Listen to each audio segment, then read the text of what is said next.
അമേരിക്കയും ഇസ്രയേലിനെയും വെല്ലുവിളിച്ച് യുദ്ധ തയ്യാറെടുപ്പുകളുമായി ഇറാൻ.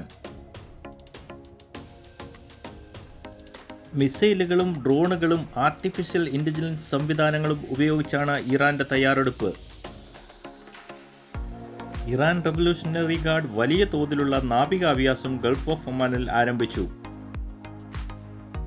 മിസൈലുകളും ഡ്രോണുകളും കുതിച്ചു പാഞ്ഞ് ലക്ഷ്യം നശിപ്പിക്കുന്നത് വീഡിയോയിൽ വ്യക്തമാണ്. ഇനി ശത്രുക്കൾ ഒരു സാഹസത്തിന് മുതിർന്നാൽ തിരിച്ചടി കഠിനമായിരിക്കുമെന്ന് IRGC മുന്നറിയിപ്പ് നൽകി. എയർ ഡിഫൻസ് സംവിധാനങ്ങൾ ഉപയോഗിച്ചുള്ള പരിശീലനവും വീഡിയോയിൽ വ്യക്തമാണ്. AI സാങ്കേതിക വിദ്യ ഉപയോഗിച്ച് ആകാശത്തിലെയും കടലിലെയും ആക്രമണങ്ങളെ ചെറുക്കാൻ ഇറാന് സാധിക്കുമെന്ന് IRGC പ്രസ്താവിച്ചു.